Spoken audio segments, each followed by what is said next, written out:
Good day, Heritage. This is Dr. Tomlin with Husky Thought of the Week for the week of November the 26th through November the 30th. Before we get to the word of the week, I hope that everyone had a restful and relaxing Thanksgiving break with family and friends. All right, so let's continue to show an attitude of gratitude and thanks in the days and weeks ahead. All right, this brings me to the final word of the week for the month of November, which is really the reason for all the other words. This week's word is community. All right, so why is that word the reason for all the other words? And really, what is the definition of community anyways? While I could have looked up that definition for you and shared the definition of community with you, here's an easy way to think about it, okay? A key part of the word community is actually in the word itself, and that is unity. So when we look at situations from someone else's perspective, have empathy for others, celebrate our diversity, and act with tolerance in our hearts, we are a true community acting together in unity. When we do the opposite, all right, only think about ourselves, we don't try to see things from another person's perspective, and maybe we even shut out people who are different from us, we aren't really a community. We're just people who happen to be in the same place. So we need to act with unity in our minds and in our hearts, our words, and in our actions to be a true community. When I think about what it takes to be a community, I think about one of my heroes, Dr. Martin Luther King Jr., and what he did for the civil rights movement in the 1960s. Now, Dr. King was already a celebrated thinker and spiritual leader when he decided to address the issue of civil rights and injustice in America. And here's perhaps the most important thing that Dr. King realized with that decision.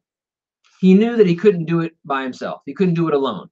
He couldn't create critical and lasting change in America without an entire community, an entire group of people inspired to work together in unity.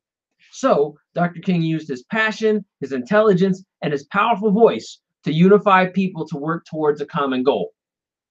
And one of the people who worked with Dr. King was John Lewis, who is now a U.S. congressman from Georgia. Mr. Lewis once said, "If you come together with a mission and it's grounded in love and a sense of community, you can make the impossible possible." So today, this week, and in the weeks ahead, think about that quote.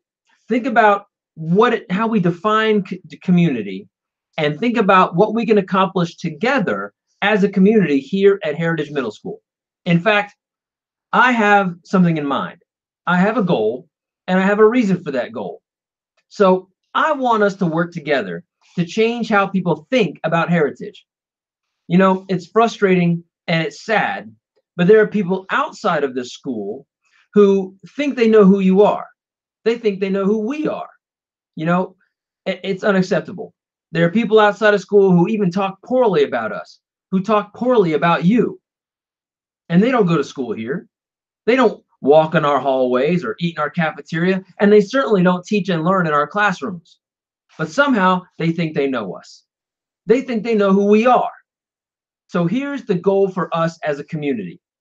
We need to do everything we can to change what they think about us. We need to excel in our classes, and we need to excel in our behavior all day, every day as a community. That's the only way that we're going to change their mindset about us. So let's commit to that as a community. All right? As we keep our eyes on the prize and seize every day with kindness, excellence, safety, and Husky pride. This is Dr. Tomlin signing off. I'll see you soon. We are Husky strong together.